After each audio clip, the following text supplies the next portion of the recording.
اس کی کنڈیشن کیا تھی؟ کہ حضور بات یہ جب میں نے 4 دیے تھے نا اس میں بھی 3 ثابت تھے، ایک ٹوٹا ہوا ہی تھا. یہ فارمولا آج یاد کر لو، پورے دو گے پورے ملیں گے، ٹوٹے دو گے ٹوٹے ملیں گے. اب آپ چیک کیجئے کہ جب اللہ کی راہ میں خرچ کرنے کی باری آتی ہے، میں اپنا مال دل سے نکلتے ہوئے دکھ ہو رہا ہے یا خوشی ہو رہی ہے، بہترین دے رہا ہوں یا بچانے کی کوشش کر رہا ہوں. ہمیشہ یاد رکھیں، ہم اللہ کی راہ میں خرچ کرتے ہیں، ہمارے پیسے نہیں پہنچتے وہاں پر، وہاں نیت پہنچتی ہے. اب مجھے بتاؤ نا یار، ہم اپنے لیے خرچ کرتے ہیں بہترین کھانا، بہترین لباس، اور غریب کو دینا ہے تو بچا ہوا لیفٹ اوور. اب اچھا اب میں کہتا ہوں 100 بندوں کو نہیں کھلا سکتے، نہ کھلائیں، 2 کو کھلائیں، اچھا کھلائیں، کوئی بات نہیں. آپ کسی کے دل میں خوشی تو داخل کریں، اپنے گھر والوں کے لیے لباس خرید لیں، 2 غریب بچوں کے لیے ویسا ہی لباس خرید لیں، پھر دیکھیں آپ کو کیسی برکتیں ملتی ہیں. تو ہمیں اس بار یہ ایک انداز اختیار کرنا ہے کہ ہم نے اللہ کی راہ میں بہترین خرچ کرنا ہے. اس کو ہمیں غلطی کیا کرتے ہیں؟ فطرے کی. جو فطرے کی جو بات ہے اس میں میں آپ کو ایک بات بتاتا ہوں. فطرہ حدیث پاک میں 4 قسم کا بیان ہوا ہے، گندم کا، جو کا، کشمش کا اور کھجور کا. ٹھیک ہے، لیکن ہم بچپن سے سن رہے ہیں، جب بھی فطرے کی باری آتی ہے ہم پہلے 50 روپے تھا وہ دے دیا، 100 دے دیا، 200 دے دیا، 300 دے دیا. ہمیں یہ پوری حدیث یا تو ہم نے پڑھی نہیں تھی یا ہمارے ذہن میں نہیں تھی، مگر حدیث پاک میں 4 قسم کا فطرہ بیان ہوا ہے. غریب آدمی گندم کا فطرہ دے دے کوئی بات نہیں، مگر جو روزانہ بہترین افطاری کر رہا ہے، بہترین کھانے کھا رہا ہے، سچ بتاؤ اس کو کون سا فطرہ دینا چاہیے؟ میری افطاری روز اجوا کھجور سے ہے اور عید والے دن میں گندم کا فطرہ دے آتا ہوں. ہمیشہ یاد رکھے، اچھا خرچ کرے نا. اس بار فطرہ جس کو اللہ نے جیسا نوازا ہے، غریب آدمی کے لیے بات نہیں کر رہا، جس کو نوازا ہے رب نے. کیا ہم کبھی ایسا کرتے ہیں کہ عید کی شاپنگ کے لیے جائیں دکاندار سے کہیں کہ یار جو کپڑا سب سے سستا ہے وہ نکال دو، سب سے سستے جوتے نکال دو، میں نے عید پڑھنی ہے؟ بہترین چاہیے، اپنے لیے بہترین لینا ہے، اللہ کی راہ میں لوئسٹ والا فطرہ دینا ہے. خود غور کریں، خرچ کیجئے گا، دل سے کریں، اللہ اور نوازے گا. اور یہ تو وقت ہے لوگوں کو بانٹنے کا، یہ وقت ہے مسلمان بھائیوں کا ہاتھ پکڑنے کا، غریبوں کی مدد کرنے کا. کسی کی افطاری اچھی کر دیں، کسی کی سحری اچھی کر دیں، کسی کو لباس دے کر اس کی عید اچھی کر دیں. نہ جانے کس کی دعا کے صدقے آپ کا بیڑا پار ہو جائے گا. تو اے میرے پیارے اسلامی بھائیوں، جو میں نے مولا علی شیر خدا کرم اللہ تعالی وجہ الکریم اور ان کے خاندان کا واقعہ سنایا، اس میں میسج ہی یہ تھا کہ سخاوت اس کو کہتے ہیں.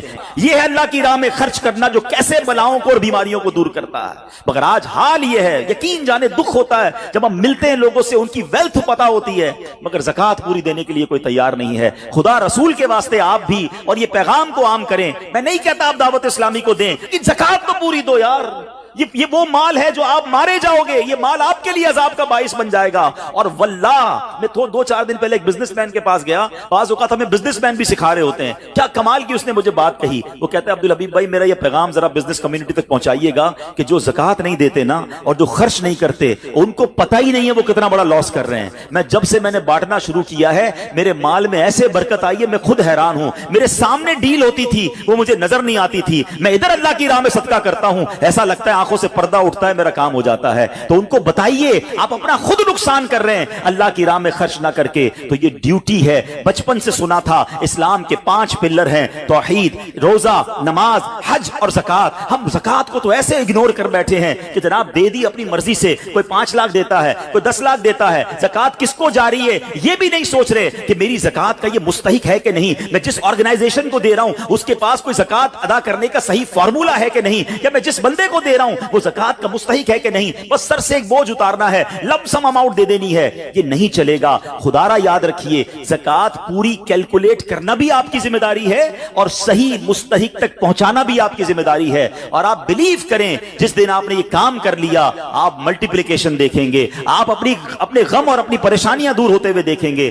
میں رب کریم سے دعا کرتا ہوں اللہ ہمیں دل کھول کر اپنی راہ میں خرچ کرنے کی توفیق عطا فرمائے. اور پھر سب سے پہلا حق آپ کی زکوٰۃ کا وہ حق ہے آپ کے اپنے غریب رشتہ داروں کا. اپنے غریب رشتہ داروں کو آپ دیجئے زکوٰۃ، کیونکہ جو اپنے رشتہ داروں کو زکوٰۃ دیتا ہے، صدقہ کرتا ہے، اس کو ڈبل ثواب ملتا ہے، ایک صدقہ دینے کا، ایک صلہ رحمی کرنے کا. اور پھر آپ کے غریب رشتہ داروں سے بعد زکوٰۃ بچ جائے تو پھر میری گزارش ہے کہ دعوت اسلام کتنے بڑے پیمانے پر دنیا میں کام کر رہی ہے، تو اپنی زکوٰۃ کا اپنا حصہ جو ہے اس میں ضرور عطا فرمائیں. اللہ کریم ہم سب کا جمع ہونا اپنی بارگاہ میں قبول فرمائے. آمین بجاہ النبی الامین صلی اللہ تعالی علیہ وسلم.